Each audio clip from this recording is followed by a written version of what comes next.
Salut les voyageurs, j'espère que vous allez bien. Aujourd'hui on se retrouve pour parler enfin d'un de mes personnages préférés, Mihawk. Même s'il n'apparaît pas tant que ça dans l'œuvre, il reste un de mes personnages favoris, que ce soit son caractère, son chara-design, son charisme, sa renommée, sa voix dans l'anime, tout lui rend honneur et fait que c'est un personnage que j'aime beaucoup et dont j'en attends beaucoup également. Avant de commencer la vidéo, toi cher voyageur qui passe par là, je te vois. Abonne-toi pour faire partie de l'aventure Logpause afin de te rendre sur Loftel à nos côtés. Je compte sur vous et sur votre acquis du liking si la vidéo vous a plu et je vous invite à activer la cloche si ce n'est pas encore fait pour ne rien rater des futures vidéos. Et pour ceux qui n'auraient pas encore vu la dernière vidéo, on parle du fruit du démon originel de One Piece mangé par nul autre que Im-sama. Je tente de répondre à toutes les questions qu'on se pose avec mes théories, donc n'hésitez pas à aller voir la vidéo si ce n'est pas encore fait. Sur ce, commençons la vidéo. Mihawk, l'un de mes personnages préférés tellement il respire la badassitude et qu'il impose le respect. Le meilleur grand épéiste actuellement qui était un ancien corsaire. Un Shishibukai qui a été destitué de son titre de la même manière que tout l'ordre des corsaires, suite aux récentes prises de décision des 20 royaumes à la rêverie. En effet, c'est sur base des propos de Cobra et du roi Riku que les rois ont compris que les corsaires pouvaient leur être néfastes. Crocodile et Doflamingo en sont l'exemple parfait.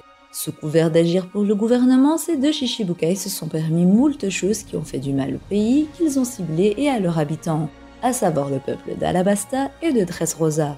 Fujitora, qui a assisté aux événements de Dressrosa, était en faveur de cette abolition du système des Shishibukai, en plus du fait que selon le gouvernement, les corsaires ne sont plus nécessaires étant donné que des armes SSG ont été créées par Vegapunk pour les remplacer justement. Mihawk est donc chassé par la marine actuellement et on se doute qu'ils ont pris des armes SSG pour mettre toutes leurs chances de leur côté afin de capturer ces grands pirates. Mais est-ce que Mihawk sera aussi facilement capturé? Eh bien selon moi, il est clair que sur les 4 Shishibukai restants, à savoir Hancock, Weeble, Baggy et Mihawk, seul Mihawk a à mes yeux 100% de chances de ne pas se faire capturer. Mihawk est quand même l'ancien rival de Shanks, l'actuel rival de Zoro que ce dernier voudra tenter de surpasser. Ainsi pour ma part, je doute que la marine va réussir à lui mettre la main dessus.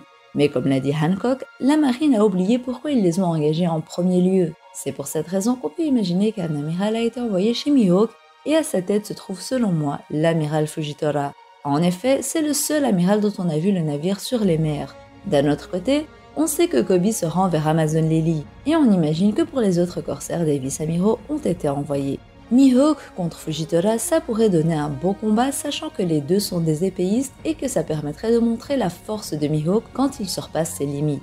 En effet, pour le moment, Mihawk n'a jamais tout donné en combat. Si auparavant je me disais qu'à la guerre de Marineford, Mihawk pouvait presque être à son maximum, aujourd'hui je me dis qu'il se retenait et qu'il ne voulait au final pas se mettre entièrement au service du gouvernement mondial. Il a juste fait le nécessaire sans pour autant déployer toute sa puissance. Chose qui va changer dans le combat qui l'opposera à Fujitora si bien sûr c'est un combat prévu et si c'est un combat qu'on aura droit de voir. Je n'ai pas envie personnellement de juste entendre les nouvelles du combat qui a opposé Mihawk à Fujitora comme ce fut le cas pour le combat des commandants révolutionnaires face aux amiraux. J'espère qu'on aura un aperçu du combat et si on reçoit la nouvelle que Mihawk a battu Fujitora, la sphère sera en feu et sera déchaînée. Beaucoup connaissent mon avis sur Mihawk et je vais le reprendre tel quel. Selon moi, Mihawk est aussi fort qu'un amiral mais n'a pas le niveau d'Ayonko. C'est vrai qu'il était le rival de Shanks il y a plus de 10 ans et il est celui qui n'a plus voulu l'affronter après que ce dernier ait perdu son bras gauche. Du point de vue de Mihawk, on pourrait donc penser qu'il a refusé de combattre à nouveau Shanks parce que ce dernier a faibli et que même s'il venait à gagner, Mihawk ne se sentirait pas légitime. Et donc beaucoup expliquent par ce refus de combattre de Mihawk que ce dernier dépasse en puissance Shanks alors que non, ce n'est pas forcément le cas. Il se peut tout simplement que ce soit par honneur et par dignité que Mihawk ait décidé d'arrêter de combattre Shanks, mais ça ne veut pas dire pour autant qu'il se sentait supérieur à Shanks, bien au contraire. Le battre alors qu'il a un handicap ne contenterait pas Œil de Faucon. Après, on ne sait pas si au cours de leur combat passé, il y a eu un vainqueur ou non.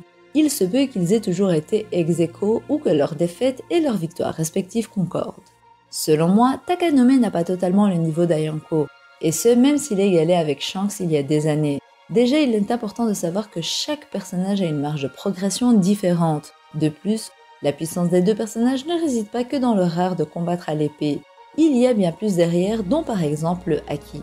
Peut-être que certains d'entre vous vont me sortir le fameux fanart validé par Oda sur les épéistes. Ce fanart qui s'affiche à l'écran est un dessin d'un fan sur les différents épéistes du manga. Les personnages qui sont montrés sont des personnages qu'on pourrait déjà qualifier d'épéistes vu qu'ils ont une épée. Mais pour beaucoup, ce dessin et cette validation d'Oda est là pour mettre en avant la surpuissance de Mihawk et le fait qu'il soit le meilleur d'entre tous. Mais ce que beaucoup ne comprennent pas, c'est qu'il y a une différence entre quelqu'un qui a une épée appelée un épéiste de par nature et quelqu'un qui perfectionne son art de l'épée comme précisé auparavant. Et ça, King nous l'a très bien fait comprendre dans les derniers chapitres durant son combat contre Zoro. Ce n'est pas parce que tu as une épée et donc que tu es un épéiste de par nature que tu es quelqu'un qui te spécialise dans l'art de l'épée comme Mihawk ou Zoro par exemple. King a une épée mais ne manie pas son épée comme le ferait un Zoro ou un Mihawk. Il se base sur ses autres capacités. Il en était de même pour un Roger qui était un épéiste mais pas au sens poussé du terme. On l'a très bien vu. Les épées étaient monnaie courante dans l'ancienne génération. Ça fait de Shanks quelqu'un qui utilise une épée comme support et pas quelqu'un qui centre ses capacités sur ça. C'est comme si on utilisait le terme combattant pour des personnages comme Sanji et comme Jinbei par exemple qui combattent de deux manières totalement différentes mais sans armes. Ce n'est pas parce que Mihawk est le meilleur épéiste qu'il est plus fort que d'autres personnages du dessin. L'épée n'est pas la seule variante dans un combat, donc l'argument comme quoi Mihawk est plus fort que Shanks sur base de ce fait est totalement irrecevable selon moi. Bien évidemment, oui, Mihawk est plus fort que Shanks pour un combat d'épée uniquement. Mais si on prend en compte tous les paramètres de puissance comme le haki, ce n'est plus le cas. Assez parlé de Shanks comparé à Mihawk. Passons à Mihawk seulement. En effet, Mihawk est l'ennemi final de Roronoa Zoro. Et maintenant qu'on a la confirmation que Zoro possède le haki des rois, il va de soi selon moi que Mihawk possède ce haki des rois également. C'était une possibilité mais que j'avais laissé de côté personnellement, parce que je me demandais s'il avait le haki des rois, pourquoi il ne l'aurait pas utilisé à Marineford. Mais dans l'optique où il n'a pas donné son maximum à la guerre, n'étant pas complètement soumis au gouvernement mondial, comme j'en ai parlé plus tôt dans la vidéo, il est logique qu'il laisse cet atout de côté et qu'Oda garde son haki des rois secret pour nous le dévoiler dans le combat final qui opposera Mihawk à Zoro. Mihawk a toujours eu une très grande ambition, tout comme Zoro, il s'entraînait à son plus jeune âge. Du moins, on le comprend via le dessin de Mihawk enfant par Oda dans un SBS. Il a acquis une des plus puissantes armes au monde, une lame noire qu'il a choisie pour être son détenteur et la manie avec une facilité déconcertante. On a pu apercevoir ce qu'il pouvait faire en étendant juste son bras à Marineford.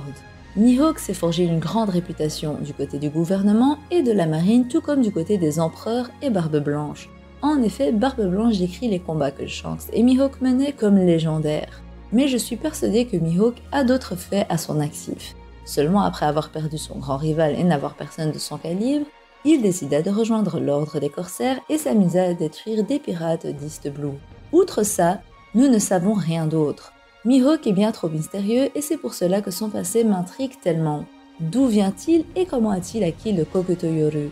Comme je l'ai théorisé sur une de mes vidéos, il se pourrait que Mihawk ait un lien avec Im-sama, ayant les mêmes yeux et surtout de la même couleur. Selon une théorie que j'aime plutôt bien et que j'ai un peu complétée, Mihawk et Im-sama seraient inspirés de Amon-Ra, dieu égyptien alliant les dieux individuels Amon et le dieu Ra. Plusieurs raisons nous poussent à croire qu'Oda se serait inspiré de ce dieu pour les personnages de Mihawk et d'Im-sama. Premièrement, Amon signifie la divinité cachée inconnue. Personne ne connaît l'identité de Im-sama hormis le Gorosei. En second, le dieu Amon porte une grande, longue couronne comme Im.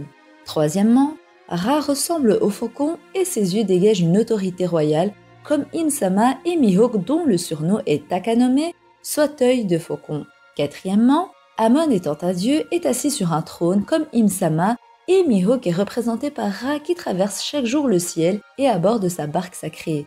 Et qui voyage à bord d'une barque? Il s'agit bien de Mihawk. Cinquièmement, Ra voyage à bord d'un bateau en feu et dont la couleur est le vert. Le bateau de Mihawk a 2 bougies avec des flammes vertes. Sixièmement, Amon est décrit comme le dieu qui s'est rébellé et qui a vaincu le dieu Montu, le précédent souverain de Thèbes, pour devenir le nouveau souverain. Im s'est potentiellement rébellé contre l'ancien royaume et contre Joy Boy. Septièmement, le dieu Amon-Ra est une représentation de ces deux idéologies, la force invisible toujours présente et la lumière rayonnante de la puissance divine qui maintient la vie. Im et Mihawk représenteraient ces mêmes rôles bien que séparément. Pour finir et huitièmement, Amon est aussi référé au roi suprême des dieux. Les dragons célestes qui sont considérés comme des dieux sont hiérarchiquement inférieurs à Im-sama, la seule personne qui siège sur le trône vacant. Il y a encore pas mal à développer, mais ça sera le sujet d'une autre vidéo totalement consacrée à Im-sama, aux dragons célestes et à Vivi. Pour en revenir à Mihawk, il est clair qu'au vu de ses inspirations, détermination, importance et rôle dans la saga finale de One Piece, il détient le Haki des rois et sans l'ombre d'un doute le revêtement de celui-ci comme Zoro l'aura. Il serait intéressant d'en savoir plus sur lui et de le voir enfin à l'œuvre. On sait qu'il va naviguer sur sa petite barque dans le Nouveau Monde à l'heure actuelle. Ayant la marine à ses trousses, il ne va pas pouvoir rester sur son territoire. Ses prochaines actions auront donc un grand impact pour la suite du manga, et j'ai hâte de voir ce que Takanome nous réserve. Si Mihawk est bien inspiré du dieu Ra, son Haki des rois est d'office confirmé quand on sait que les yeux de Ra dégagent une autorité royale, ce qui met Mihawk au statut de roi, au statut de l'une des rares personnes aux ambitions d'un roi. Voilà, c'était tout pour cette vidéo qui j'espère vous aura plu. N'hésitez pas à me dire tout ça en commentaire, je sais que le débat Mihawk-Shanks fera rage, mais soyez polis dans les commentaires et respectueux. Chacun son avis au final. N'oubliez pas de vous abonner si ce n'est pas encore fait, et si la vidéo vous a plu, je compte sur votre acquis de likement. Go les 40K! Sur ce, je vous dis à la prochaine et d'ici là, portez-vous bien. Bisous!